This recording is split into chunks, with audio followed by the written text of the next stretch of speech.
Welcome to the Round Six Podcast, a weekly roundtable discussion featuring a variety of automotive subjects, interviews, special guests, and stories, hosted by the Round Six Gearheads, Brian Stupski, Brad King, Eric Hibbs, Alex Welsh, and Del Swanson.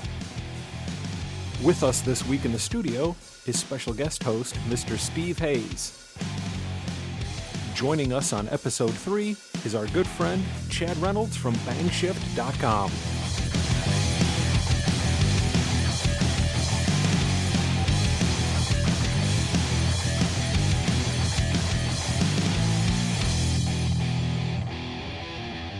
Welcome to the Round 6 Podcast.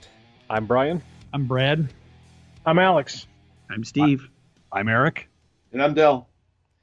And with us tonight is a very special guest. We have Mr. Chad Reynolds. You may recognize his name from being the voice behind Hot Rod's Power Tour, numerous Good Guys events, and of course, BangShift.com. Welcome aboard, Chad. Well, thank you guys. I appreciate it. It's good to be on with you. I've heard all the stories about all of the fun you have, and I couldn't resist being a part of it. You may regret that. We're happy to have you here on one of Eric's old pull-out couches. So don't sit there. Seriously, sit on the floor. Trust me. And from there, it went downhill. Yeah. Off to a great start.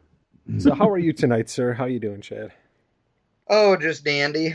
You know, living the dream, getting ready to leave town for another event this weekend. Had one I was supposed to be leaving tomorrow for, but the weather is not looking good in St. Louis, so they postponed a race at the PSCA Heads Up Hootenanny, and so instead we're flying out on Saturday and getting ready for the FM3 road trip next week. So, Chad, I know you're doing the voice of all these events, and you're doing your live streaming coverage. How did all this get started? Tell us about your background. Oh, I mean, I've been a hot rod guy my entire life, and I grew up at Fremont Drag Strip, and my grandfather had an auto shop that I grew up in and spent all my summers, at his place while everybody else went to a babysitter or something like that during their summers or camp or whatever bullshit normal people do.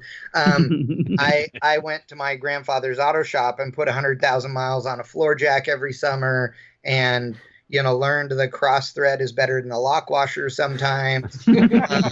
Alex, there you go. So you're a rat rod builder then. Yeah. I'm a whatever anybody wants to pay for builder. Like every smart hot rod builder. There you go.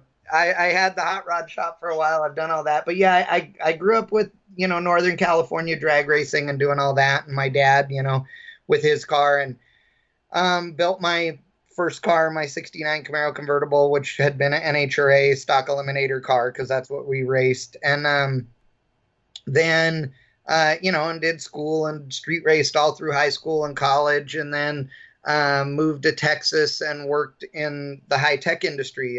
That's what I did in Silicon Valley first, and then got hired for a big company in Texas before it was in 97, I guess. And I did all that. I made a ass load of money doing jobs that I didn't care about.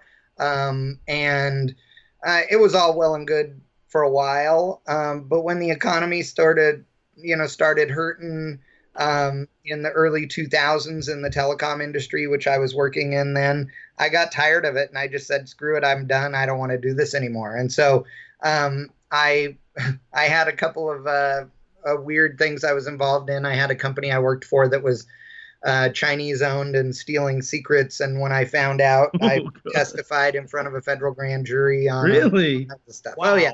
So all of those things led to me going, screw this. I don't want to do any of that. And so I opened my own hot rod shop. I'd already been building cars for people and working on cars for people just as a side thing. But then I went, okay, I'm going to still do this. And it still was sort of a side thing. I mean, I didn't have some big storefront and all that. I was working out of the shop that my dad and I built in Texas that we still have there. And, 2,400 square feet. And we were building cars. And I built my 56 Chevy station wagon by accident. I had a bunch of buddies that I had built cars for that were all supposed to be going on power tour with me in 2005. And we were all supposed to be going in our own vehicles and through the normal life like we all experience. These guys, a couple of them couldn't go the whole time, not long enough to drive out, or their junk wasn't, ready or whatever. And so it was one of those, we'll fly into Chicago and go on the trip if you show up in a car that will haul all of us. And so that was 59 days before Power Tour. Oh my gosh. And I had You got snookered. Oh yeah. And I had a 56 Chevy station wagon that I bought for $400 out of a field. And it was sitting in the corner of the shop. And I had also bought a Caprice 9C1, cop car, an Impala SS, cop car, at an auction. And I had only bought it to use the brakes off of it and the rear end out of it and the engine and trans and that kind of stuff, to put in this 56. And it turns out as I was measuring stuff that the chassis on those cars the wheelbase is an inch longer than the 56. And everybody that's ever built a Tri-5 Chevy knows that the wheelbase on them is an inch too short stock. So that was good. And I started to realize that everything would fit under it. And the floors all had to come out of the 56 anyway because they were all rusted. So I literally cut the floor out of the Caprice and the floor out of the 56 and then rolled the chassis of the Caprice underneath the 56 and set it on top of it. Oh, so you built a hybrid. Yeah, and we did it before anybody else did it. There have been a handful of guys who've done it since, but nobody had done that swap before. And, I don't know, the body went on and off of that thing probably 5 or 6 times before we started welding. But when we welded the 56 body to that floor, the floor had never been unbolted from the chassis since it was manufactured by Chevrolet, and it still hasn't. It's never been unbolted. It's never been taken apart. And so I built this thing in 59 days with my grandpa and my dad. And it was in our spare time. It was in the evenings because I was working on customer cars and everything else the rest of the time. And I drove that car 1 mile from my shop, turned around, drove it 1 mile back, and then drove it all the way from Dallas, Texas to Milwaukee, Wisconsin. Jeez. And trial by road fire, trips. man. Wow. yeah, me and a buddy of mine, and we drove it all the way up there, picked up my boys at the airport in Chicago on the way. I had not slept in 48 hours before we left from Dallas. I fell asleep in traffic, stopped, luckily with it in park, in Chicago traffic. And Mike, the sleeper, my buddy that was riding next to me, he let me sit there sleeping. And when the cars started moving, he whacked me. He goes, "Dude, you took a 15-minute nap. You ought to be good for another couple of days." And so, Like a true friend would. yeah. So we go to Power Tour with that car, and we get to Power Tour, and we pull up to registration because I hadn't pre-registered or any of that. And we get to registration, and there's a huge line, and I roll up, and it's on air ride, and I roll up and lay this thing out on the ground, which means the rockers are 3/4 of an inch off the ground, and the front bumper is firmly planted on the ground. And we go get in line, and Harley says, "Dude, look," and there's like 100 people around the car, like everybody's staring at this thing. And so it got famous really quickly, and I got famous with it. And Hot Rod ended up going, "You're a loudmouth and you're not afraid to talk in front of crowds. Do you want to be the voice of Power Tour?" And it just sort of snowballed from there. So I had spoken in front of big groups for years for work, and it didn't bother me, but I never had done that. And so becoming this, personality at events just sort of happened, and all because of a 56 Chevy that's sitting in my backyard right now. So, and it snowballed into, TV and, drag week and more power tours and me building more cars and me moving here to work for Spectre Performance and build all their race cars, and, et cetera, and ultimately ended up with David Freiberger saying he wanted to leave Hot Rod. He and I had become friends, and he wanted to leave Hot Rod. And so he said, I've got an opportunity, but I'm only doing it if you're going with me. And so I left Spectre, and we started a thing called Car Junkie TV, which just happened to be the greatest thing the internet has ever seen. But unfortunately, the collapse of 2008 took us out. And so, then... Thanks a lot, David. Yeah, I know. So, well, then I had no money, no anything else, but I was already fully committed. So we literally sat in his office before we left our big building in Burbank and came up with a new name. And I said, how about BangShift? It works. And we started BangShift.com and asked Brian Loans if he wanted to be a part of it. And a few months later, David had to go back to Hot Rod because they told him they wouldn't pay him as a freelancer. They told him they were cutting him off if he didn't come back to work for them. So he had a new baby and had to. So he went back to work, and me and Brian kept going, and BangShift is what it is now. That's very cool. Awesome. Nice. How many followers do you believe that you guys have on social media? On social media, we've got, well, on Facebook alone, we're like 375 or 380,000 people, something like that. Wow. Wow. Yeah. Dude. Yeah. I didn't know you could have that many.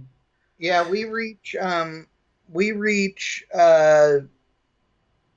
depending on the month, anywhere from 500,000 to 700,000 unique viewers, 1.5 million to 2 million page views, and that's not counting any of our live stuff. Wow. Our live stuff happened because one day I was sitting in my office and I was watching a morning radio show live stream, and I thought, well, shit, why can't we do that at a racetrack? Well, there's a reason you can't do it at a racetrack. It's because there's no internet there. But I was too stupid to take that. So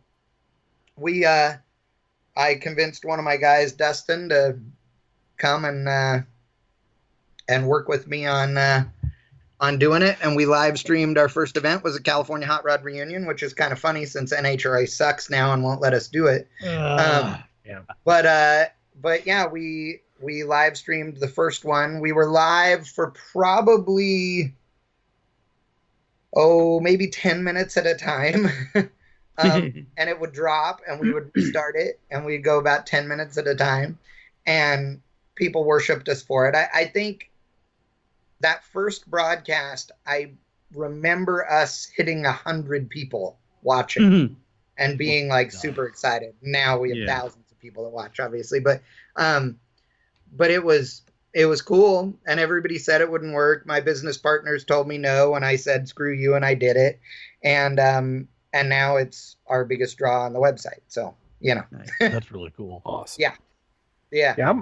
I'm always looking forward to whatever you guys post up, and I have probably shared more BangShift pages to my other Facebook friends than any of the other things that I follow on Facebook. Right. Because this stuff is so cool. It's so cool. I mean, it's got, you guys talk about race stuff, just weird cars. Just it's not like one of those things where you get the same kind of content every day. Every day is different, and I don't know how you guys do it. I'm blown away that you guys can harvest so much cool information and then pass it along and write it up really nicely too. It's not just a couple of pictures with a caption. There's some really well thought out verbiage that goes along with it too. And I'm always blown away. And I'm just kind of curious, how much time and effort do you guys put in on a normal day just to keep that thing spinning? I mean, it's got to be amazing because what you guys put out is very professional. Well, it's, we've got Brian McTaggart, who's, full-time with us now, and then Brian Loans as well. And, each of them puts in a pretty regular day, each day. I not only find content and send it off to them and, write stuff of my own, but I'm also the one that's doing all the tech stuff, which we'll have a bunch of this year.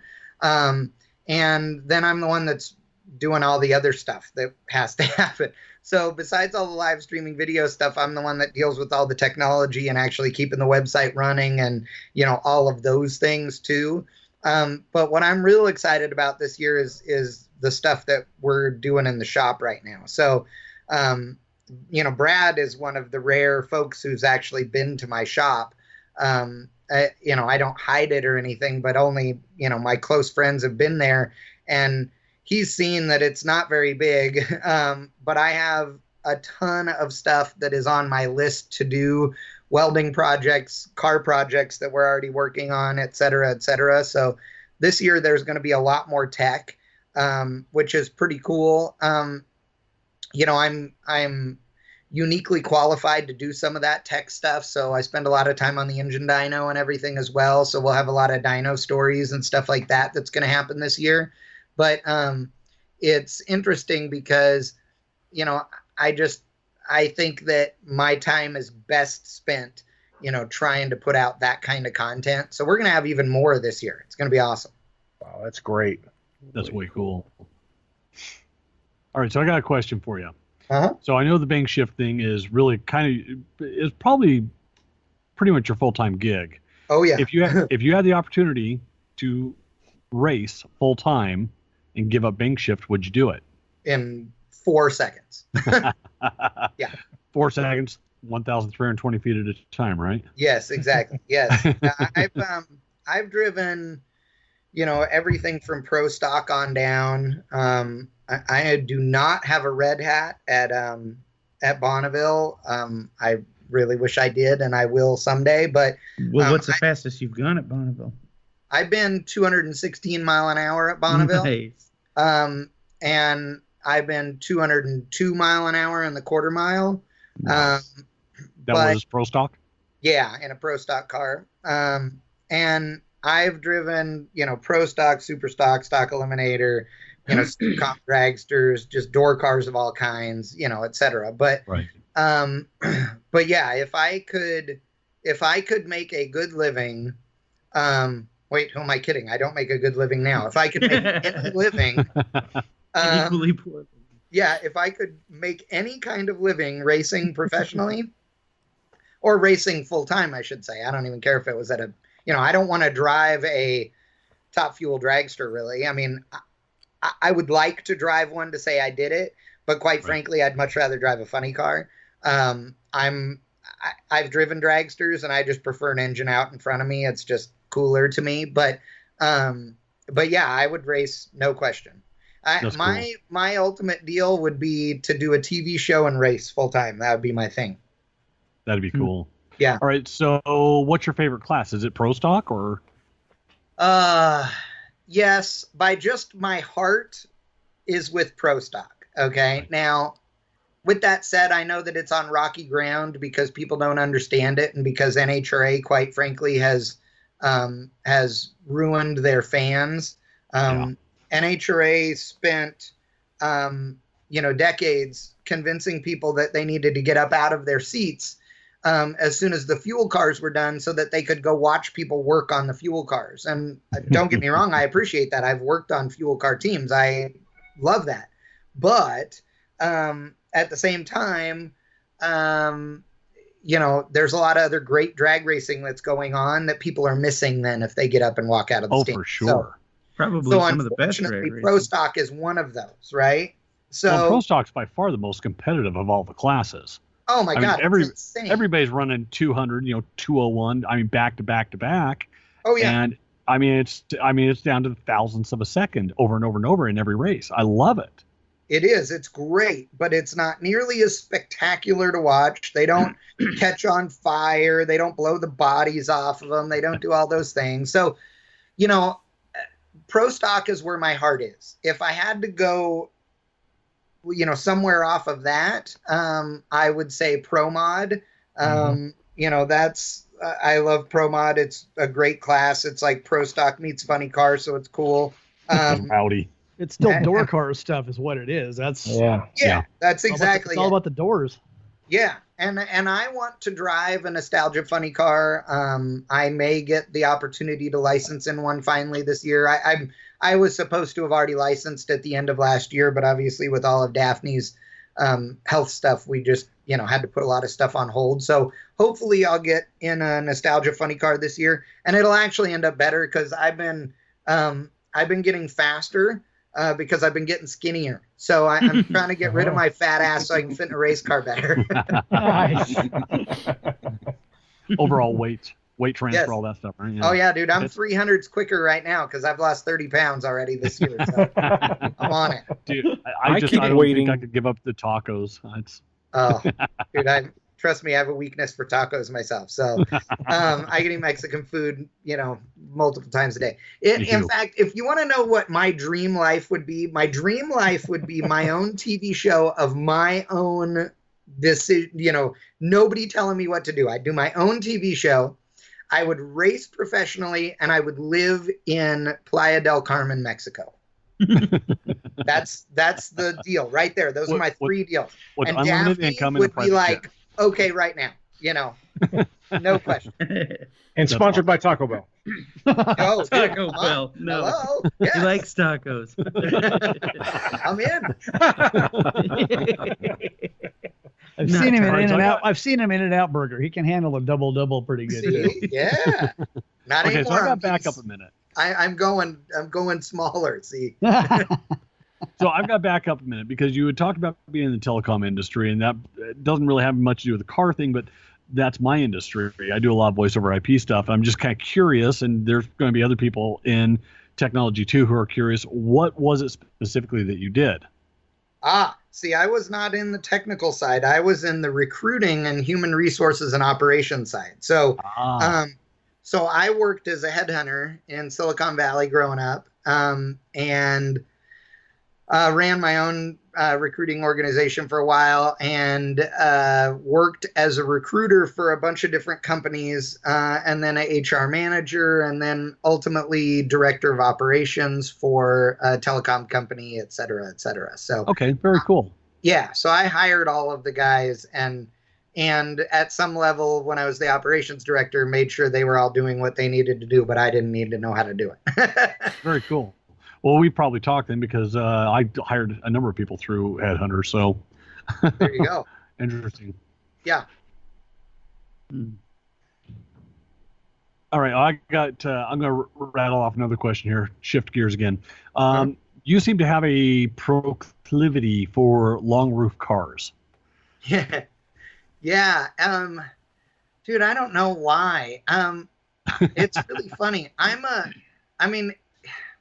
have a group of friends who have known me since I was 8 years old who would tell you that I'm a 69 Camaro guy, okay, or that I'm a Camaro guy, because that's what I grew up as, and I am. I still have my 69 Camaro convertible. But there's just always been something about station wagons that have done it for me. And honestly, I have this memory of when I was, I don't know, maybe I was 16, but I don't think so. I'm going to say 13 or 14 or 15, something like that. Going to a good guy show, and going to the swap meet, buying parts for my Camaro. And I remember seeing a 70, 71, 72 Chevelle station wagon there. Right. And it was in the swap meet, and it was like a almost done project, the kind I would drool and die for right now. And it looked so badass on big rallies and stuff. Like, it had a big and little combo on it, and it just looked bitchin'. And there was something about it that just did it for me. And then I've always liked wagons, but when I got my 56 was the first wagon. And so then after I got the 56, then when David and I were doing Car Junkie TV, I lied to Daphne, my wife, and bought a 66 Bel Air wagon also. And I lied to her because, well, actually, I guess I didn't end up lying to her. It was a lie for a long time, but I made good on it. I lied to her and told her, oh, man, honey, this could be your car. It'll be great. And then I drove it for years without her getting it. But I drove it in stone stock form, okay? I mean, it was completely original. And it was completely original until the suspension was so bad I just couldn't drive it anymore. And the 283 ran like a top, but it leaked from every gasketed surface. And so it was horrible. And so then it sat in our backyard for a few years. The only thing it had on it were a set of wheels. And it sat for years in the backyard. And then Daphne one day said, okay, it's time. You're building my car. And so we put, suspension on it from Ride Tech and a TCI 700 R4. And we put this 383 GM, HT 383 stroker motor that Freiberger had sitting around. We put that in it, and I put a Mosier built 12 bolt that I'd had for like 15 years before I ever owned the car. I had a 12 bolt for it because a guy, my cousin actually found it in a wrecking yard and said, hey, I found a 12 bolt. Do you want this thing? I said, yeah. And because the Impala 12 bolts have a center section that's the same as a Camaro. It has no ears on it or anything. So I only wanted the rear end so I could take the tubes out of it and make another Camaro 12 bolt out of it. But it turns out then I bought a car that needed that 12 bolt. So, but anyway, so that it's got, Holley EFI on it and all this bitchin' stuff. And then, so we started driving it and she started running it and we were spraying it with 100 shot of nitrous, and it was actually 2 kits that made 100 shot, and it started running 12s and she was all thrilled with it, and it's her daily driver and everything. And then we, then the folks at Blueprint, hooked us up with a 400 cubic inch small block. It's their Power Adder series, and that's the engine that's in it now. And it's been with the same nitrous, but 100 horsepower more motor. It's ran 1220s, and that's with the transmission having a couple of issues shifting because we're Daphne's little, so she can't hold the steering wheel and column shift this thing at the same time. So because it's too big of a reach, so we race this thing and drive. Nice. So she pulls into the water in drive, jumps on the throttle, it hops up on the tire. When it makes the 1-2 shift, she lifts off the brake and drives it out of the water. It shifts into high gear, does a big smoky burnout, pull up to the starting line, still in drive, and run it, and it runs low 12s in drive. So it's holding second gear too long on the 2-3 shift. So we have some changes we're going to make to the transmission that'll fix that, some adjustments. And then the thing on the 100 shot should run 1190s, honestly. Then we're going to spray it a little bit more and try and run 1149 or quicker so we get kicked out for no roll bar. Perfect. And then I'm going to put a roll bar in it, and then we're going to give it boost. We're either going to put a turbo on it or a ProCharger or a Vortec or something. So are you just running like 8.5 inch tires on it right now, or? Yeah, 275 50 17 drag radial from M&H Racemaster. Nice. And it's turning those kinds of numbers. That's badass. Oh yeah, and we drove it.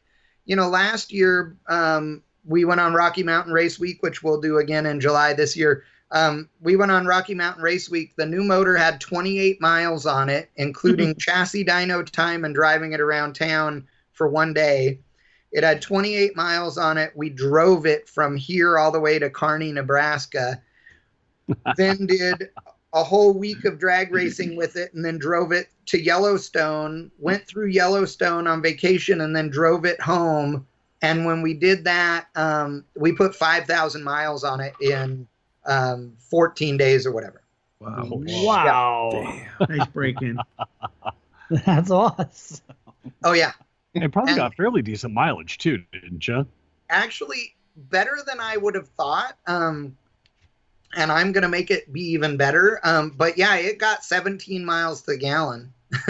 Yeah, nothing wrong with that. No, for 400 inches, I mean, it doesn't have very much camshaft in it. But still, I mean, it's 400 inches. So, yeah. And, I mean, with the overdrive. Oh, and that's without the lockup torque converter because I was I ran out of time and didn't hook up the wiring to lock up the converter. So it's got overdrive, but the converter wasn't even locked up. So it should get 18, Yeah. But it's great. The Holley EFI is rad. And so like we'll drive down the road and I'm sitting there playing with it and it's fun. It's great. And it's dry nitrous. Like the EFI controls everything. It's bitching. That's so cool. Yeah. Nice. It's funny. I kind of ended up with a similar situation. I found a 57 283 that I just kind of had to have. Had an old Offie intake and 3 Rochesters on top, number matched and everything. And I couldn't get a hold of my wife. And Yeah. so I just, pulled the trigger and bought it and brought it home. And she goes, what's that? And, and my wife's way cool about the whole hot rod thing. Well, a couple months later, I ended up with a 2017 Roadster. Well, she laid claim to my motor and my 2017. Nice. So that's why I've been building for the last couple of years. And that's actually just about finished. And I bought stuff for me, and it's now hers. Yeah.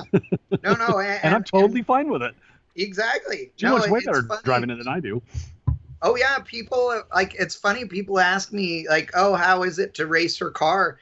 And I'll be honest with you, I've driven it down the freeway a bunch of times and stuff, and but I've only run it down the drag strip twice, and that was at Bandamere on Rocky Mountain Race Week last year because we were having a problem with it, and it turns out it was my fault, but but we were having an issue and it was running weird, and every time she'd come back in the pits, I was looking at the data logs and then asking her what it was doing, to compare to that. And she went, "You just make a run in it because I don't know if I'm hearing the same thing you're asking me to hear or whatever, Right. And so I made 2 passes in it, and we were at Bandamere with no nitrous. It was just motor passes. It was like 14 seconds. So or 1380s or something. I don't know. But I've never raced the car in its fast configuration. That's all her. So That's cool. Yeah. So she kicked your ass on the drag strip in the same car. That a girl. Yes, absolutely. Yeah, if you get right down to it, she has. She's killer on the tree too. She doesn't think so, but she is. So yeah. That's way cool. Yeah. But that's how the wagon thing have, started, and now I love wagons. I would love to own more wagons. I love wagons. I love vans. Vans are cool. Vans are awesome. They are. I want another van so bad. I like anything really. I'm way more of a truck guy than anybody gives me credit for on BangShift. Actually, they all think of Brian as the truck guy, but I've owned way more trucks than he has, and way cooler trucks than he has. Can we quote you on that? Yeah, I've owned laid out, slammed to the ground stuff, everything from mini trucks to full sizes. I've owned very, very, very lifted big trucks, and everything in between. So yeah. It's funny. My dad was always a hot rodder, and I kind of got my feet wet with the whole mini truck thing in the late '80s. Yeah. So Steve did too. Steve was big into the mini truck thing. We kind of both have come full circle. He's got his own, but I've been helping my 17-year-old build his. So because my wife doesn't want me having. I've got two or my wife three doesn't of want me having. Yeah, see, I want another mini truck. My son is building a new for him, a love truck. Yes. That will be a pro touring fun little hot rod, but I want I either want a S10 or a Mitsubishi like I used to have, or maybe a Mazda. Laid on the rockers, old school 90s full air ride laid out, rail it, mini truck, because that was awesome. Yep. There you go, Steve. I'm a little find older 620 than you are, King Chad. cab. When I was building mini trucks, we stanced them the other way. The back was higher than the front. Oh, Yeah, right. He's one of those old parts. He's put square headlights and tube grills and fiberglass fender and like flares. Fender flares. Spirals. Yeah, We like did 620 dump beds, Datsuns, not right? dents. There you go. There you go. Actually, I had a 720 back in the day, and I've got two Toyota mini trucks now that are kind of in the works. Don't tell me that, or I'll come visit you. Come on out, man. I got a 5,000 square foot hot rod shop with a full machine shop and a paint shop. The whole works. What? Right here in my You said backyard. we move in? Is that what you just said? I heard it. I heard I've got him 5 say acres. Yes. Chad only needs 2,500 square feet. Exactly. Actually, you know what? I'll be a good boy. I'll do 1,800. And not a foot less. Yeah. If you saw the size of a shop he had now, that would be a step up. Yeah, because my shop's 1,167 square feet, and there's an office in that as well, and so it is not very big. But I have sold some stuff, but I still don't have any room. So I don't know. But you're smaller now. Yeah. Well, if you build a bigger shop, you just get more shit. I don't care. Yeah. I'm okay with that. That's the kind of shit that I like to have. Yeah, but Yeah, Chad's down 300, so it's okay. It really doesn't matter. As long as he's Yeah. down a weight, that's all that matters I anyway. say, the smaller you are, the bigger the shop seems. Yeah, there you go. It's still not big enough. Because when you're skinny, you can squeeze through the aisles. Now there, you are right about that, because the other day I had to squeeze through in a place where I went, wow, I wouldn't have been able to do that 3 months ago. There you go. All right. Another question for you. On the you guys do the question of the day. What are some of the more funny, more questionable topics that have hit the cutting room floor? Oh man, I got to tell you, yeah, the question of the day, we've thought of some really funny ones over the years that I can't even, I can't pull one off the top of my head, but there have been a bunch of them where we laugh and go, yeah, we can't do that because some sponsor will not be happy about that. We do that a lot too. But I have to tell you, I am getting ready to do, I'm working on a list right now because I want to do an editorial series that are car terms that sound offensive but aren't. Okay? And so, things like retard, for example, etc. We just so yeah, so we're gonna. I'm working on the list right now of those things, and we'll probably be doing that before too long. That sounds like fun. Oh yeah. Nice. So, Mr. Swanson, are you back with us? Well, he was. Yes, I'm here. Hey, there we go. Yeah. Speaking of sponsors, there. What do you what's your best advice with your sponsors? Like, what's the best way to deal with them? Oh, I get asked that a lot. Like, there's always these people that will come up to you at a car show or a race or whatever, and they're in love with the whatever third gen Camaro they just built or whatever, and it's their first project and they're ultra proud of it. And let me say, I'm totally encourage that. And by the way, love third gen Camaros. That's why I'm using it as an example. But guys with a car that clearly is not sponsor worthy yet, okay, or they haven't accomplished enough yet, but they hear all the stories of people getting paid to do stuff just because they're on social media and have 100 friends or whatever. So those people are the ones I'm always trying to have a conversation with and encourage them or whatever and give them advice on the different things. And what I always tell everybody is just be honest. I mean, you got to deliver. Whatever it is you say you're going to deliver, you have to. And I have to tell you that that's not always easy. I mean, I have a Blazer sitting in my shop right now that has a Chevy Performance E-Rod crate motor package in it.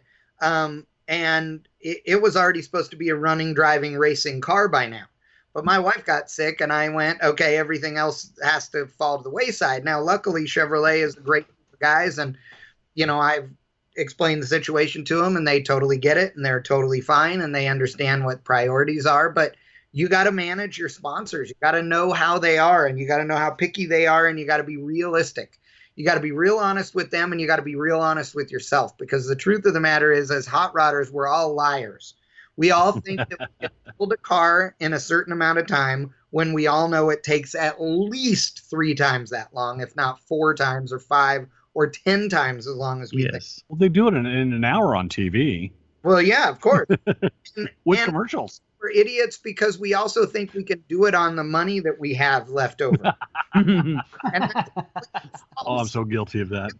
So the thing is, you got to get to the point where you can be honest with yourself so that you can be honest with your sponsors. Now, the good thing is they all know we're full of crap anyway. So so they're going to cut you a little bit of slack. But, that's the big thing. And for me, I mean, I have great relationships with people, not only that are sponsors on BangShift, but that go beyond that. Companies like Automotive Fuel Systems and Holly, the guys at Ride Tech.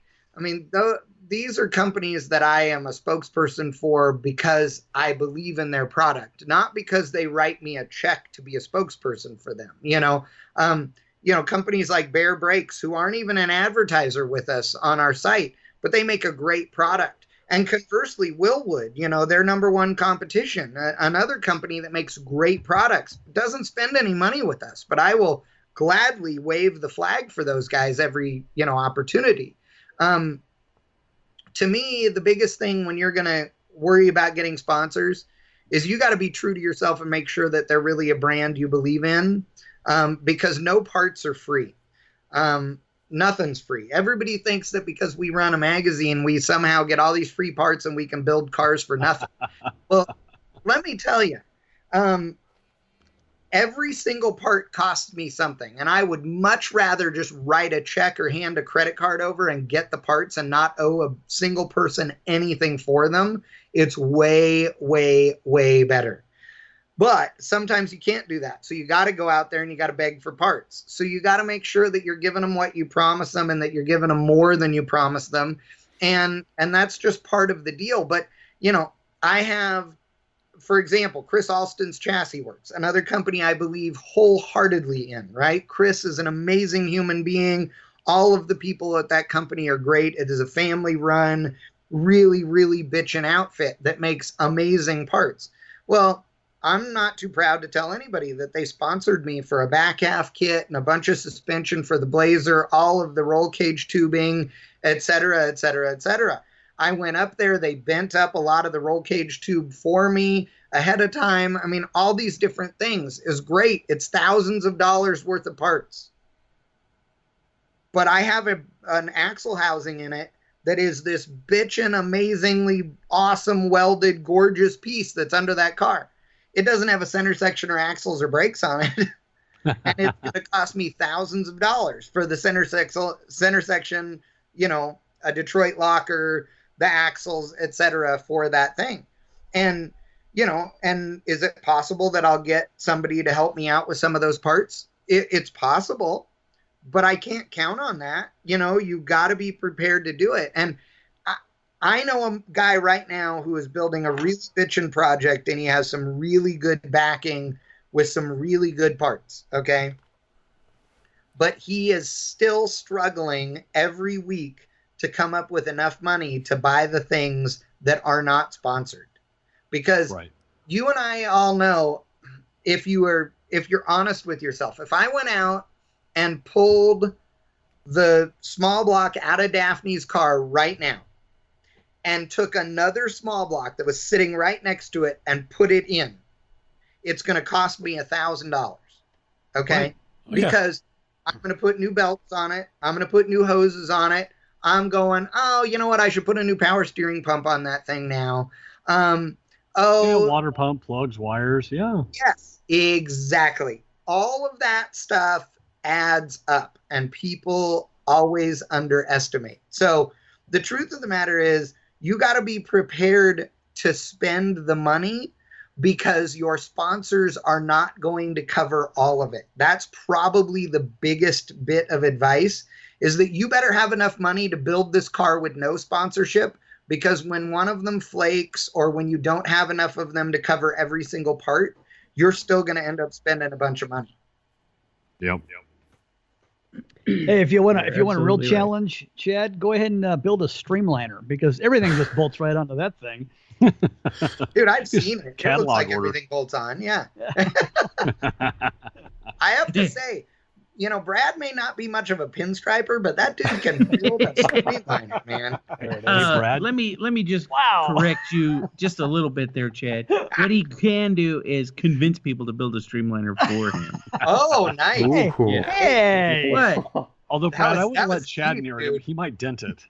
Yeah. I have Yeah. to say, I think the streamliner is badass, and I never would have realized how much skill he's got, because in all honesty, we all know that he's an amazing graphics guy, and he can paint the hell out of anything that'll sit still long enough.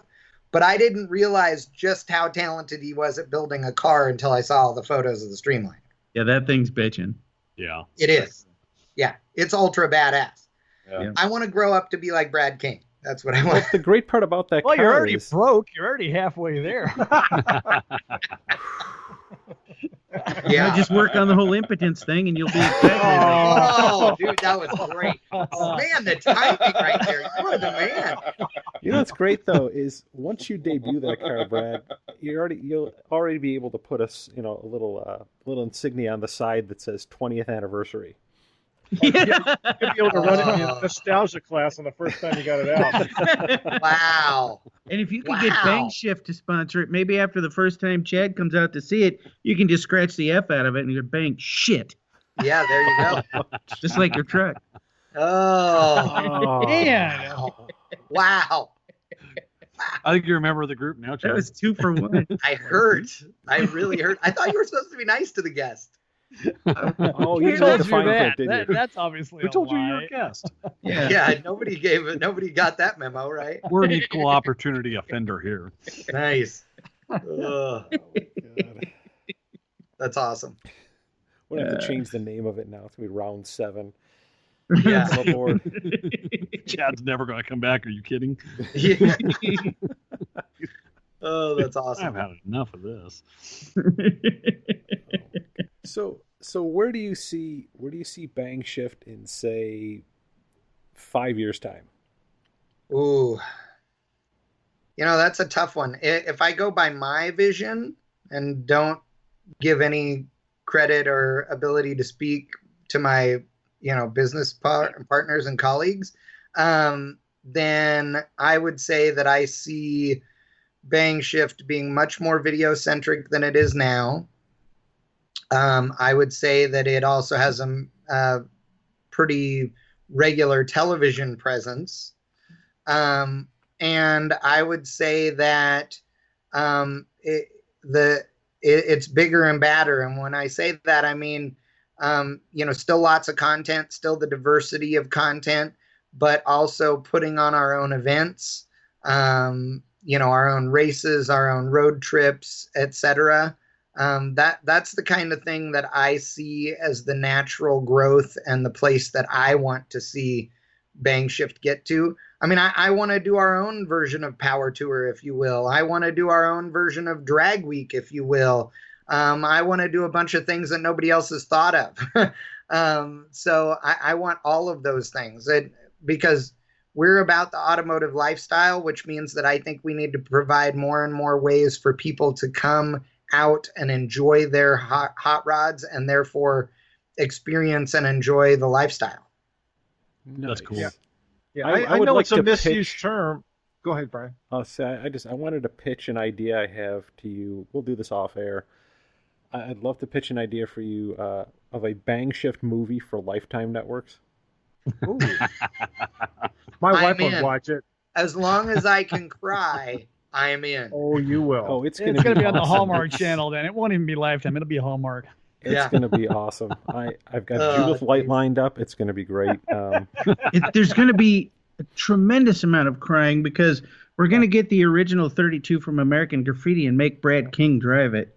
Oh, nice. Can we make the grill longer first? I'm already crying thinking about it. Wait. Brad, do you not like that car? Oh, that's for another time.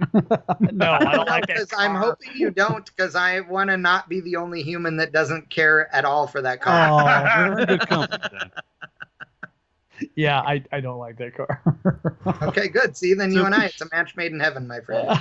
Before we let me break up the love fest real quick and piggyback on Brian's question, Chad. Do you so given the last couple of years and the print side of the hobby, you see the online presence kind of doing away with print with magazines, or No. you think they can coexist? Oh, I think they'll coexist. I think that magazines will always exist at some level. As long I as say there are always. bathrooms, right? Yeah, I say always. I think there's going to be some period of time, in the future where we don't do anything on paper. But in our lifetime, I believe that there is still a place for magazines. I mean, I'll be honest with you. I haven't read a hot rod magazine in so many years, I can't tell you. which on the one hand makes me sad. And part of that is just, or most of that's because I just don't have the time. Yeah, sure. But quite frankly, most of the time that I spend online is working. So I really don't have enough time to go out there and really read things just for pleasure online anyway. So, that is what it is. But I believe that print magazines have a place. I think they always will. And I don't want them to go away.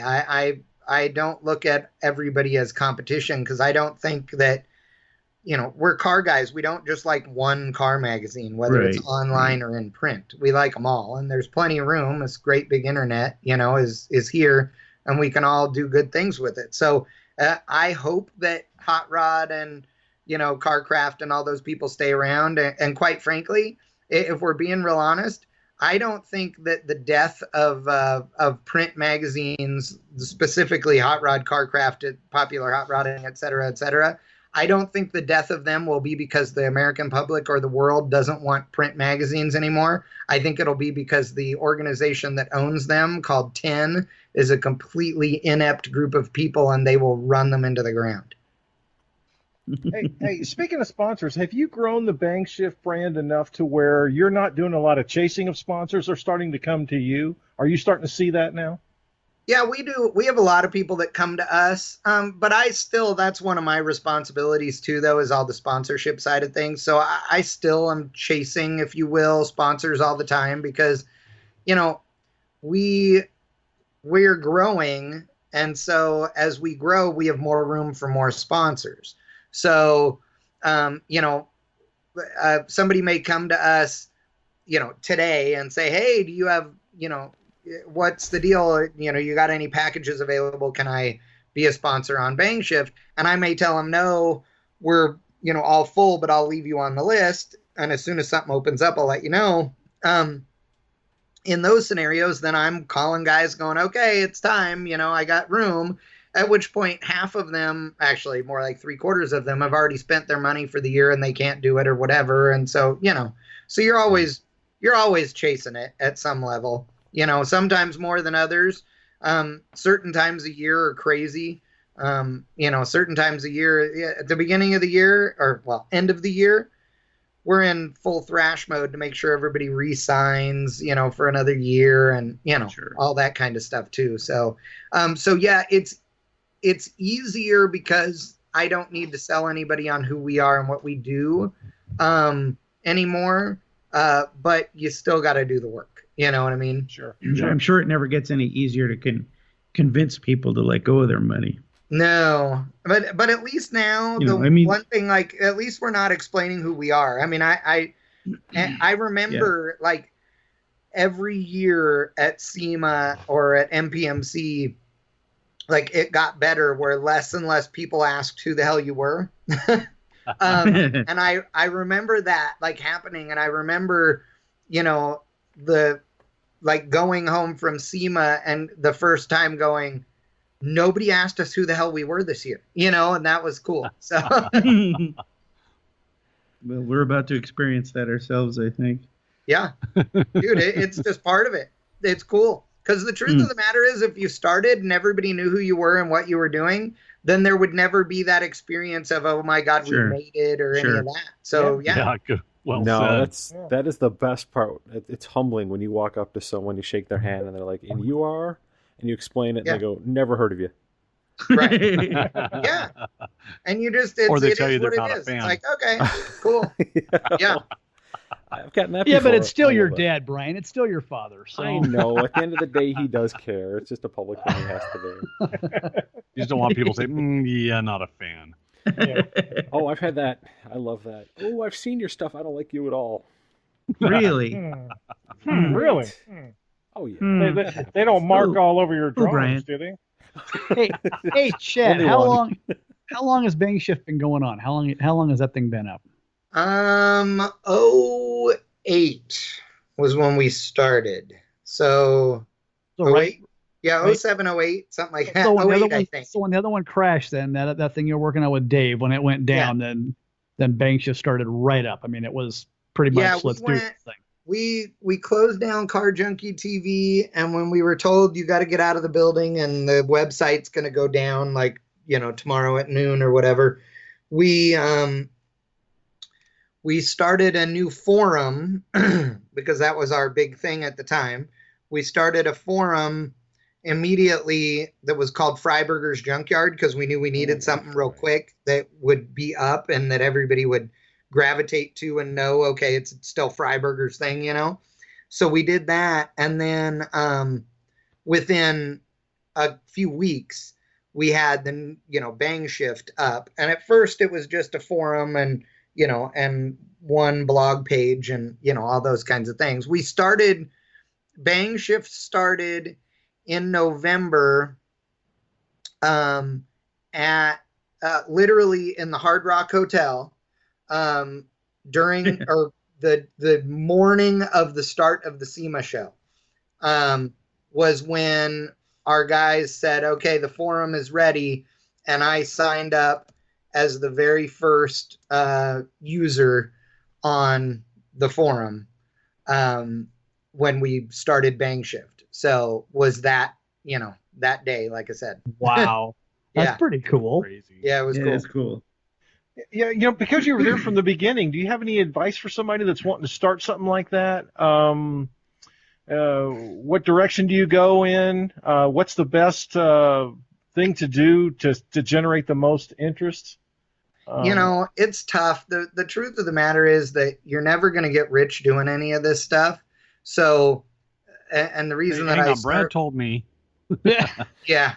Well, the reason I say that is because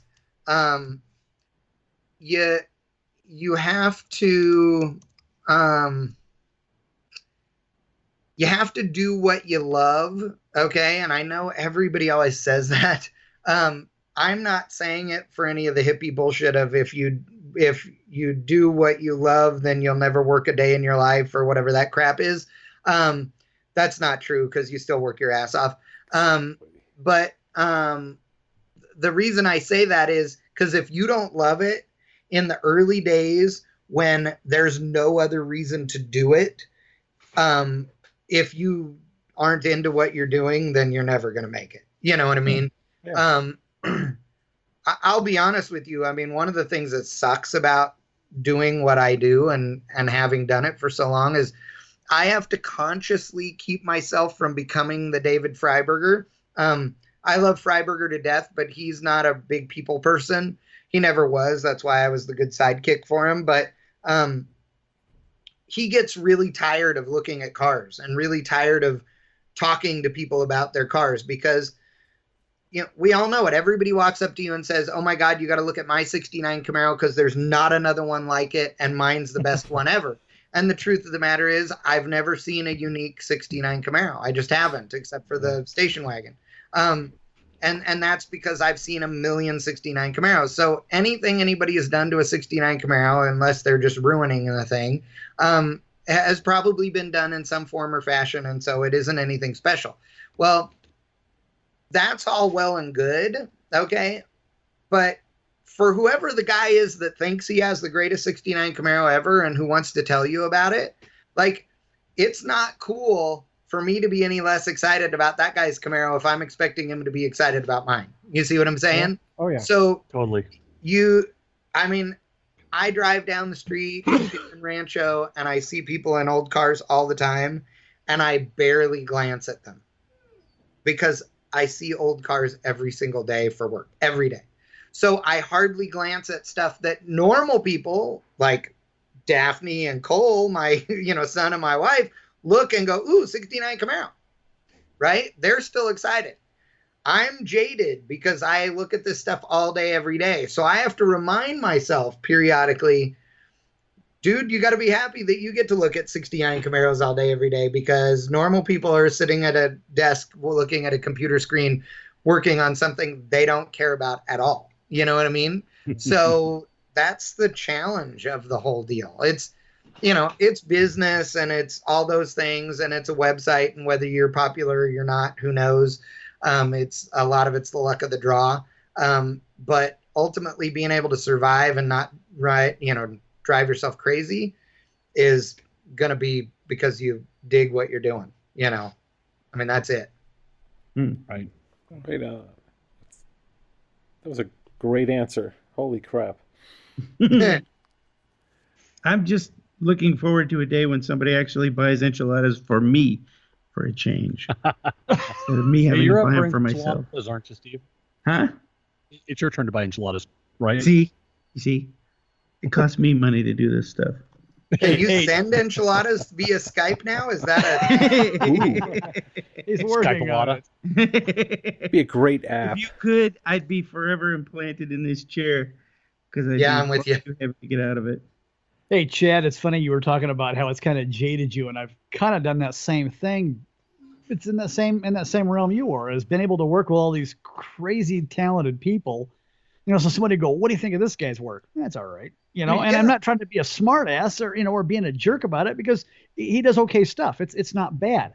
But I got to hang out with little John Butera and see his stuff. And yeah, you work with Foose on a regular basis.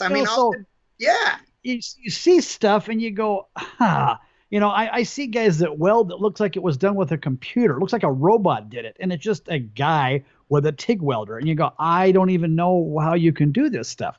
So when somebody goes, what do you think of this guy's stuff? It's all right. Well, they look at me like I'm being some snot, and I'm not trying to be. But if you saw what I get to see all the time, constantly, you'd go, man, my level is I want to see stuff that just blows me away. And it needs to be on a whole different level. Right. So, and the same thing is true no matter what you do for a living. And we've all talked about it countless times. Like I flew Apache helicopters for 20 years. And when people hear me say that, they say, oh, that must have been the coolest job in the world. And you go, well, I guess for the first couple of months it was, and right. And after the first couple of months, it sucked just like every other job. Right. I mean, you get tired of it. It's funny because it's so hard for me to comprehend. I mean, I know it's true, but I just think, holy shit, you get sitting in an Apache every day. And you're like, it's like, it's just a desk job. Well, and it's interesting because everybody's frame of reference is different, right? Absolutely. For sure. But like I said, I still pinch myself and go, okay, remember how lucky you have it. And then there are days where I don't have to pinch myself. Trust me, I know how awesome it is. But one of the big things that I have to always remind myself of too, and it's kind of cool because Cole, he still, gets excited about this stuff. And Daphne still does too, because they don't hang out with these people as much as I do. But like, I get to hang out with people that are, big time. and they're either pro drivers or celebrities or whatever. Mm-hmm. And so, I always, like, when I get in the car and I leave some event, I am always thinking to myself, okay, remember to count your blessings and really be thankful for the fact that you get to hang out with these people. I mean, Daphne got sick and, she had been perfectly fine and then she wasn't. And then all of a sudden, pneumonia and a collapsed lung turns into this horrible cancer and, all these things. And we're in the hospital and, she's having to have emergency surgery and being put on a ventilator and all of these different things. And the world didn't really know. I wasn't the guy that was putting all that out there until I needed everybody, and I'm not too proud to say that I told the world because I needed everybody to be praying and I needed everybody to be sending good mojo or well wishes or whatever the hell you want to call it, because she was going to die. And one of the things that is just amazing is, we had some people that we've never met in person, and only know them online, who started a GoFundMe account for us. And we're looking at the GoFundMe account every day. And quite frankly, I wouldn't have cared if $100 was raised. It wouldn't have mattered. The amount was not important. But what was really cool and what was neat to see was when, guys like Ron Capps were giving money, right? When guys like, big name people that we know and big name people that we only sort of know and big name people we don't know were giving things. And then when people that I know gave money. They've never said so, and I've never asked, but I know that they would have, and I know that they were some of the people that gave anonymously. That's just cool as hell. I mean, when you have Del Worsham and the Worsham family racing, donating money, and not only donating money, because that was the easy part, but when Daphne finally got out of the hospital and all she wanted to do was go to the drag races, and we went to the world finals, and we were only there a couple hours because that's all she could handle. But Caps is like, you're coming and hanging out in my hospitality area. And Dencham's like, do you guys need a golf cart? And, the guys from Race Pack actually went and got us a golf cart. Not only did they get us a golf cart, but they paid a guy at the gate so they could come out to the parking lot and get us in the golf cart so Daphne didn't have to walk. Awesome. I mean, it's that kind of stuff that lets that's the bitchin' stuff. Yeah, I mean, that's pretty awesome. Those are the things where you go, okay, we've made some kind of an impact, is when you get to look at the list of people you get to hang out, and when you realize they're just normal idiots like we all are. Yeah, that's one thing that we're learning. I'll tell you what, and like I mentioned, I was in the military for 35 years. I just retired this year. Thank you for your service. Yes. Yes. Shut up. And I've been in the car culture my entire life. And I've been involved in a whole bunch of different kind of things. But in my experience, and I'm sure everybody on this panel would agree with me, you will not find, look near or far, you will never, ever find a greater bunch of people than you will in the car culture. Whether it be lowriders or off-roaders, you name it, whatever it is, drag racers and circle trackers, anything. Greatest bunch of people on the planet. Most compassionate, friendliest, you name it. Yep, totally agree. That's awesome. And your story is a great testament to that. No, and I agree. I mean, there are so many reasons for all of us to be thankful. Yep, absolutely. Definitely. I'm always thankful that I just get to hang around with this bunch of knuckleheads. Sometimes I don't really understand it or realize why, but we haven't figured it out either, man. We wondered what we brought you in too, so don't worry. Every Tuesday when we have a meeting, we talk about that. I mean, well, Steve's at work.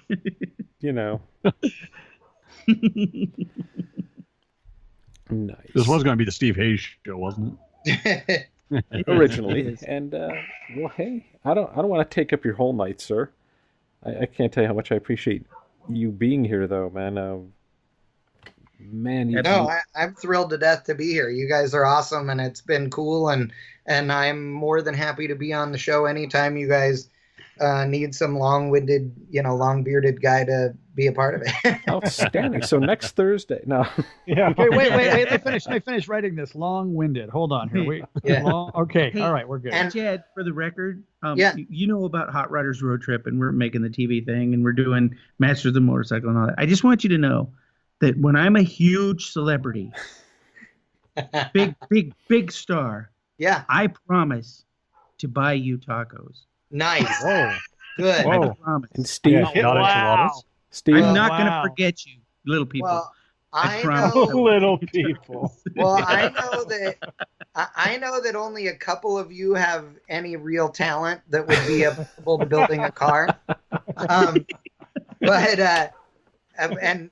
Brad's been sworn to secrecy, but I am working on a project that if we can make it come to fruition here before too long, then I will have you guys come down and do your show live on set for a special deal.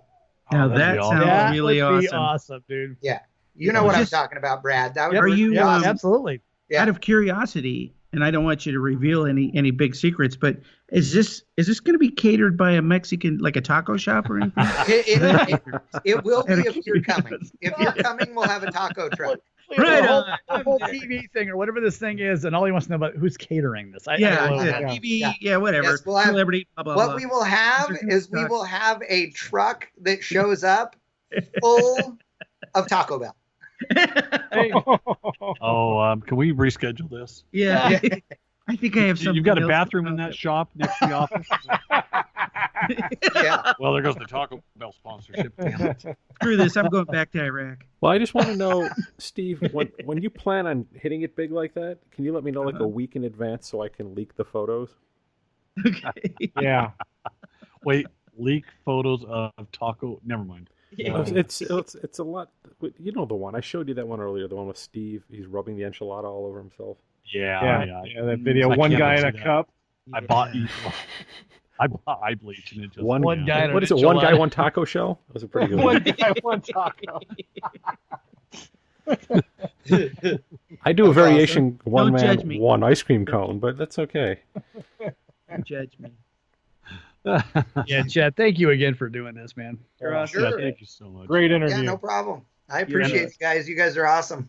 Our thoughts and Brad prayers asked are us to with you, ask Daphne. you about your refrigerator story. Oh, we need to hear the fridge Yes, story. I said I don't it's got to be Oh. off the record Yeah, because no, you can put it on the record because the building's gone now. It doesn't matter. Oh, It's an IKEA. we got to tell the story. Okay, so when we were doing Car Junkie TV, Freiberger and I wanted an old refrigerator for the shop, right? So we went and bought one from some dude that had a bunch of old refrigerators for sale. And they had all these restored ones and everything, and they cost $1 jillion. So we went, okay, well, what about that rusty patina looking one right there? You know, and the guy said, oh, it works, but it needs to be restored, you know, and everything. And we bought it from him for like, you know, $400 or whatever.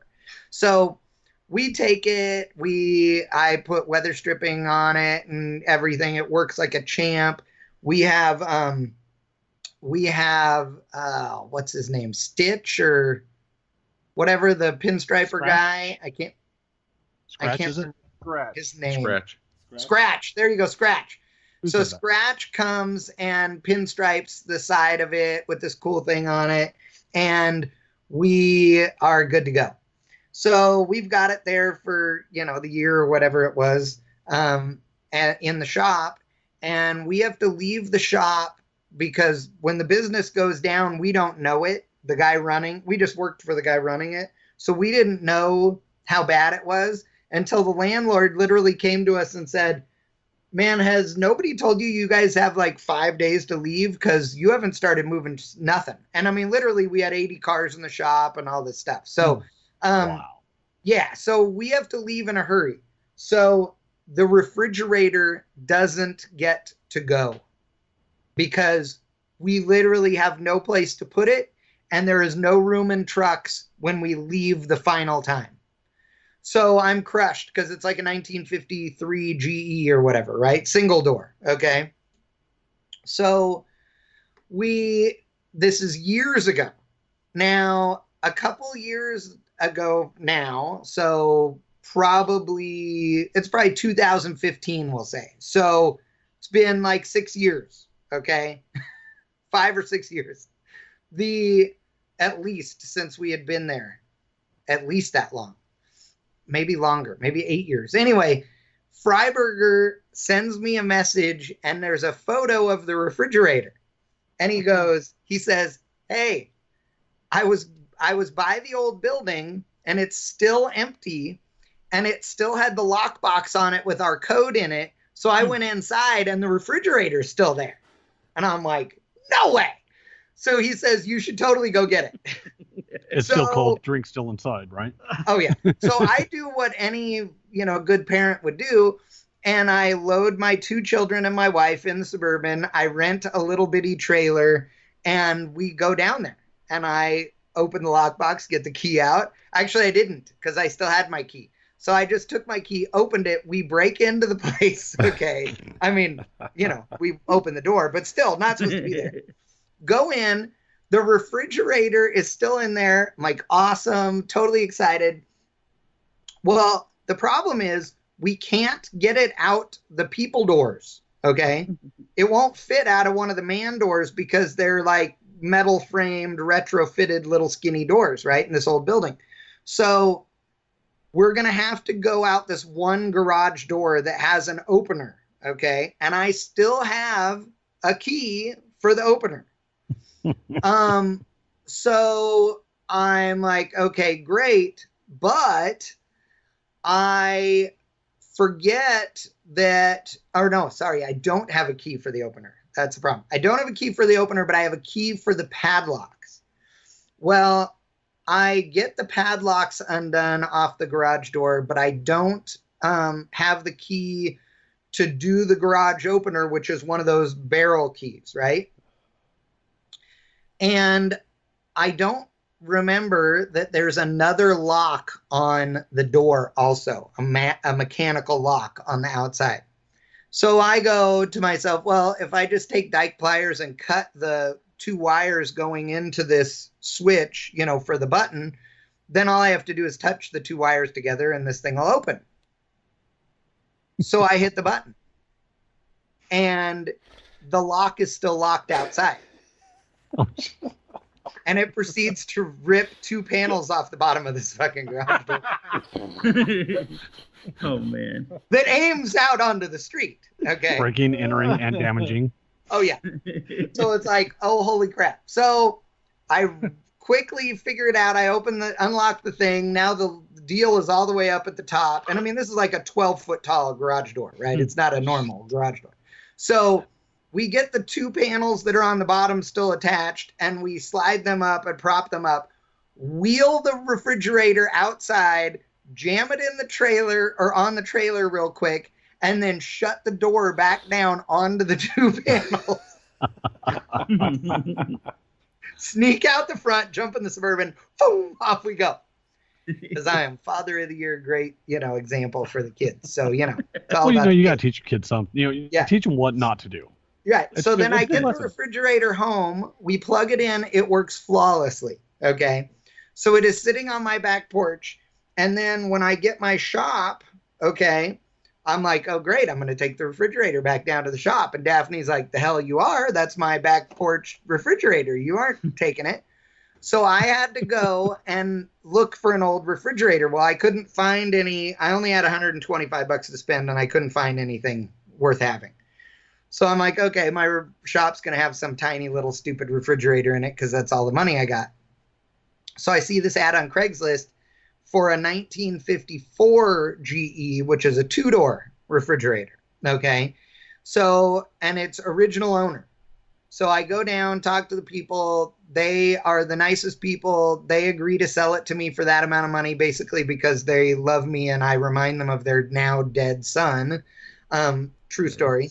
And so they sell me the 2-door 1954 GE refrigerator with the original butter dish and everything in it. And so it is my shop refrigerator now. It's a bitchin' fridge. I have seen it. It's pretty cool. And if I can ever convince my pinstriping buddy to come pinstripe for beer, then I'm going to have it striped too. But now the one on the back porch has quit working. So I need and the compressor, I believe, is seized up in it because I replaced the cords on it and everything, and it blows fuses. So I need somebody that can repair an old refrigerator. So if you guys have anybody, I need that. There's a guy on Instagram that that's all he does is repair and restore old fridges. Is he local? He is. I want to say he's Long Beach, not too local, but a lot closer to you than me. Yeah. So I'll see if I can find him for you here really quick. Nice. Cool. Well, this just became like Angie's List. This is pretty awesome.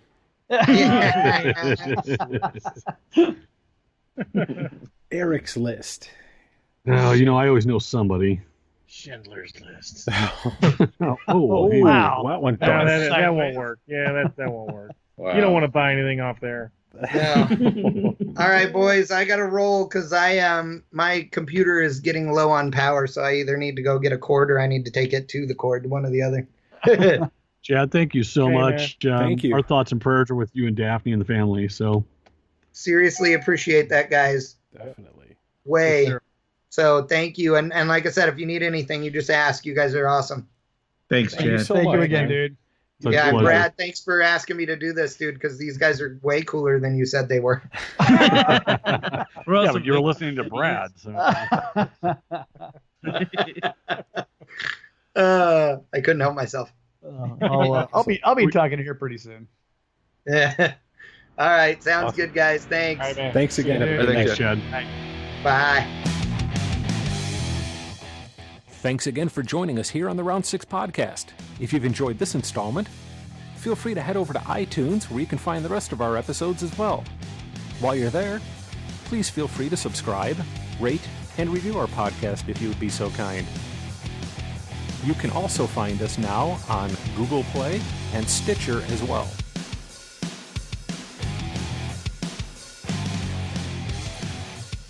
Be sure to keep up with the Gearheads over on our website at www.round6pod.com. And be sure to keep up with us as well over at our Instagram and Facebook pages, as well as our brand new YouTube channel. Thanks again.